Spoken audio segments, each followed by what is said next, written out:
This is House of the Dragon, episodes 1 to 6. If you had to pick 1 to 5 or 6 to 10, which one did you like best overall? Overall, the quality is pretty high, Yeah. regardless of which part of the season you look at. But solely for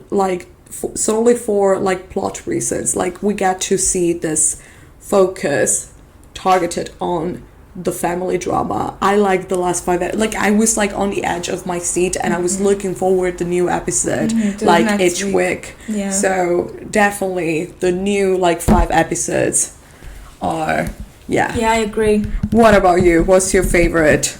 I think 6 to 10 different. I think it's like you really are waiting to see what happens and waiting because we're on the brink of a war, so you're waiting to see that, and it's really interesting as well because you can see how Viserys is really holding everything together, but you also know the moment he dies, it's kind of this tension that it's gonna happen, but also What's your opinion on character arcs overall? Do you think, is there any specific character whose arc has been rushed? Yeah, I think most of the characters had an interesting arc, especially Daemon, Sir Criston Cole, maybe not in a nice way. There's some faults to the character building. The biggest one is Aemond. Yes, Aegon. Because I think they made him to be very one-dimensional, and I don't think he's a villain yet. I think he's a pawn, like Alicent was in the first few episodes, but still she was more layered, and I think for what we've seen now, and I do think it's going to change when he has a bigger role as a villain in the future seasons, but for now he's just bad and he's just mean because he can be, and he's a bit of an asshole, but you don't see why. And I think compared to the other his siblings Aemond and Helena, they have such layered personalities. The fact that Aegon is such a just mean character. He's a mean girl, but without any reason to be. I agree. Do you know, in the episode anticipating the final one, we sort of get to know that he is in fact a much meaner, evil individual than we expected. He has, I think, his own children that he had with prostitutes. He had these kids outside of his marriage, and he traced these kids to fight in a pit, I think. And it's a pretty it's a pretty intense, pretty emotional. This character has been rushed. We know that it's evil because someone told us. Someone told us that it's a bad person, that is evil, and you don't even get to hate him, because with characters, to me, it's not just about empathizing with them. You don't just have to relate to the character. You have to understand them.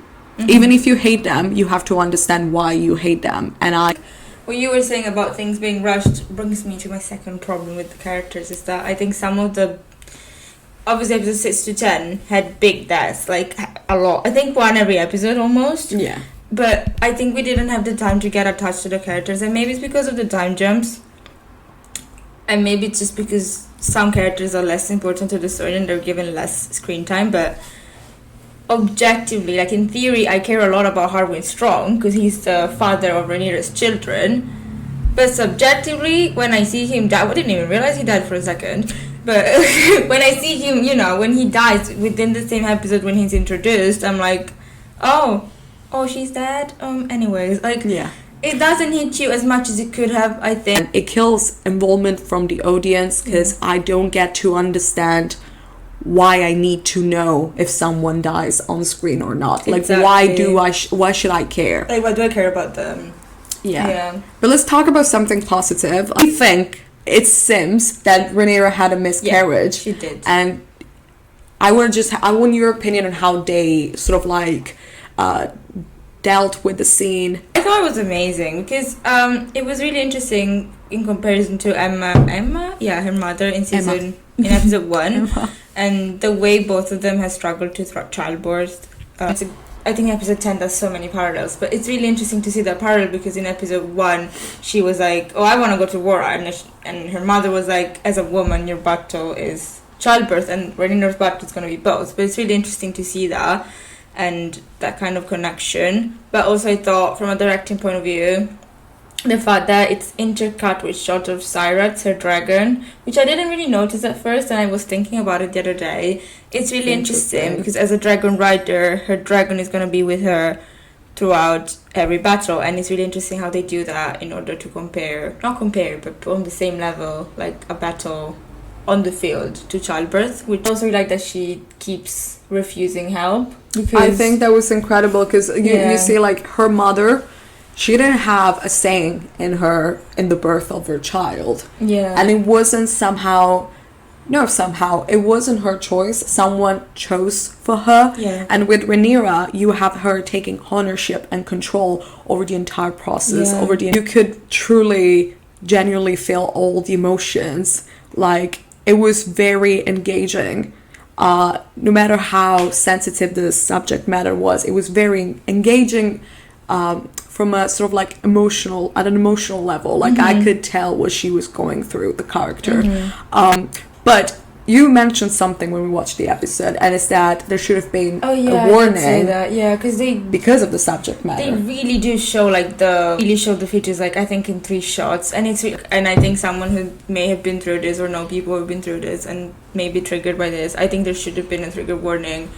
It feels real, which I think it's different than realistic. It feels real, and you can truly understand the pain, the suffering, the strength, the seeing like motherhood being lost, this chance of motherhood being lost on top of her learning the news that someone took her rightful claim to the throne, and her father died. Everything her family has ever fought for has been taken from her, and now something else is being taken from her. So that was definitely a very good opening for a great episode. That was a very strong opening, and it gets better. Yeah, exactly. And I think it's just the episode 10 keeps building momentum. Like, it opens like that, and it just keeps going up until the end. Like, there's no moment where it's a bit more chill. Yeah, it's true. It's true. Like so episode 9 wasn't boring, but it had a different pace. It was much slower. I didn't like it as much, I'm sorry. Maybe it's because I don't care about them. No, I think is one thing about House of the Dragon and maybe Game of Thrones. Maybe it's a thing that, like, for these stories, you need a certain type of pacing. Yeah. Like, you can't just have, like, a slower pace. That's true. And you need this constant tension and conflict, because in episode 10, we don't get to see the Greens, but you can still sense conflict. We see Hammond, but again, you see conflict, you see tension, which is truly where this show thrives. Yeah. But in episode 9, you don't see tension, you see people conspiring against this side that we don't get to see. It feels like there's less conflict, because they built the conflict of episode 9 to be between Otto and Alicent, and I understand why they wanted that, but I also felt like I didn't care enough. Like, they're on the same side in the end. So maybe because of that, I felt it just hit a little bit less in a way. So my question is, so clearly everyone loves the character of Daemon. Yes. Everyone loves Daemon. And ask you that. Really? Yeah, okay, do you want to ask me that? Yeah. Okay. So Sarah Hess, I think her surname is, spoke multiple times about how she thinks Daemon is a completely non-positive character, and how she is surprised by the reaction people are having and how hyped he is.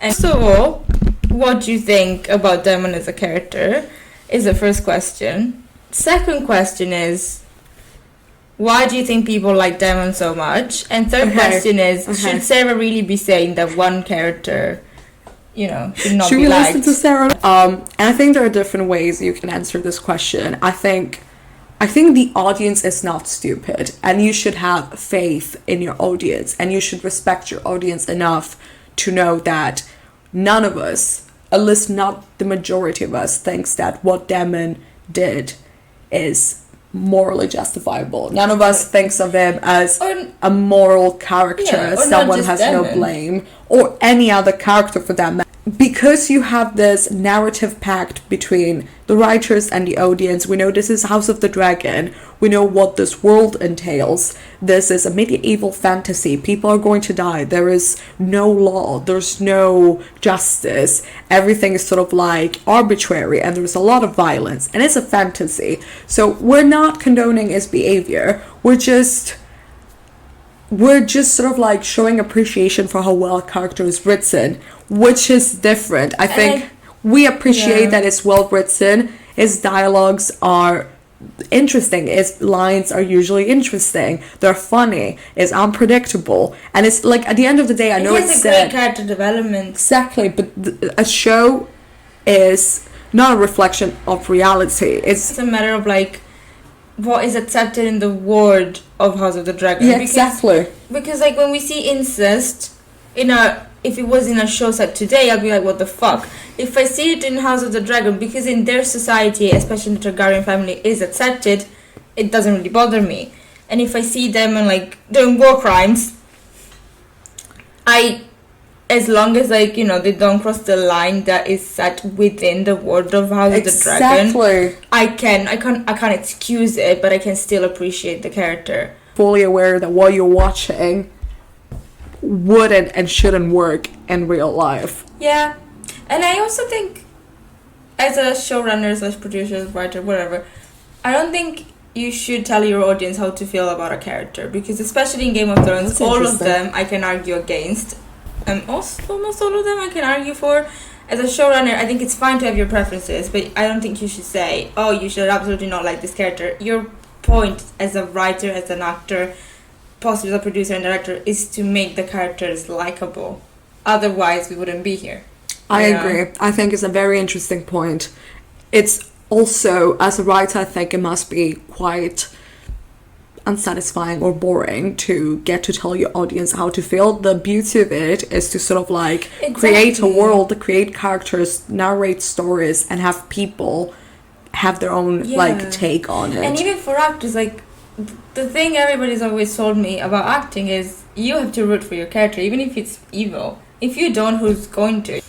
And the fact that you can appreciate these characters even though they do like objectively bad things, it's also a testament to how good the actors are. Of course, and that's the beauty of characters. They're complex. What you have to take away from it is not, oh, so I should justify their actions specifically. No, it's the idea that as an audience, in a way, you understand that people have their reasons. They have fucked up reasons, but they have their reasons. With Alicent, I clearly don't like her character, but I can't help thinking she is a mother. She is doing what's best for her children in a very manipulative, cruel, stupid, violent way. Yet she's doing something for her children. She is a mother. She used to be a young woman who was forced into the arms of much older men. One question that I want to ask, which I think you mention again, is the scene, the fantastic, heartbreaking scene of Luke's death. So you told me, because she read the books, that I just researched. I didn't read them. Me giving you credit, so you don't have. Just being honest. That the scene was different in the books. Yes. Okay, can you sort of like tell? Yes. The differences between Luke's death in the series and Luke's death in the movies. Yeah, I actually did a lot of in the movies, in the books. Yes, I actually did a lot of research on this because when we first watched it, I immediately noticed that it was different from the books because I heard about what happened in the books before. But then I did more research and like learned even more because I was writing an article about it. So I think it's interesting because in the books it's the same plot, but there's different implications. So in the books, when Aemond, when Aemond goes against Luke, is purely out of revenge, but not because he's taken his eye, and he goes after him with the intent to kill him. But it's not just that; it's a much older person with the oldest and biggest dragon going after a child with a dragon that's still developing. Because a lot of people have been saying this is not a fight. This is purely annihilation. Like, he didn't even stand a chance in that sense. And it's interesting also that in the books it says maybe with clearer weather, Luke and Arrest could have flown away. and there's obviously an assumption that the writers make, but still it's interesting. Series, they really show how Luke was struggling with the weather, and then suddenly he sees Vhagar behind him. Like, it seems a lot more, not a chance, because even in the show, Aemon goes after Luke, but he doesn't go after Luke to kill him, and I think that's not even like a discussion in the show. It's evident that he didn't mean to. He was going to intimidate him because he wanted to fight him because of the eye, but in the books it's very much like, I'm going after you to kill you, right? And he's on the side in the books. Yes, and he's also prompted not just by this revenge, but also by rage, because in the books, Boros Baratheon has like 2 daughters. Anyway, the one that Aemon didn't choose to marry is upset that she didn't get chosen, and when Luke leaves, she tells him, oh, did he take your balls and not just your eye? Everyone is maybe rightfully so enraged, and that's one of the reasons why he goes after Luke with the intent to kill him. In the show, that this is taken out, and it's more of like him kind of having this maybe flashback to his childhood and how badly he was treated, and purely wanting to intimidate. I think something interesting as well is that what the show implies is not just that it's even more tragic if you think about it, because it's very much nobody tragic. could have planned it, and nobody wanted. You can see it in, and I mean, you can tell this. Like, I think the change is interesting because it adds more layers to Aemon's character. I agree, but it's also a clever one because, as you said, there's no way he would have survived. Yeah. Either way, whether Aemon's actions were intentional or not. Oh yeah. There's no way he would have survived. So at least they gave a little bit of a layer to the character of Aemon. And you can see that in his, and the actor is great at this, but you can see that in Aemon's facial expression, like he's like, I fucked up. And this is when he knew he fucked up. And it goes back to what, because both of them lose control of their dragon. Because the reason why Luke dies is, first of all, Arad should fire at Vhagar, and Luke didn't want to, and second of all, Vhagar didn't obey Aemon and it's an illusion that we control dragons. Exactly, and it's such a cool callback. Rhaenyra's final look. Rhaenyra really makes you hooked for the next season, because you know we're going fully into the Dance of the Dragons, and nobody told us. We just saw her look at the camera, which show not tell. It's really hard as a writer to make the audience care when we know we know how it's going. We know how the Targaryen family is gonna end. And the fact that they make us care about something that we already know how it's ending, it's a testament to how good they are. Final rating for the first season of House of the Dragon, to me, is a 10 out of 10. And I don't even care. I know objectively it's an 8 out of 10, but I don't care. For me, it's a 9 exclusively because of the crab feeder. Right, the out of 10, that's it. That's settled it.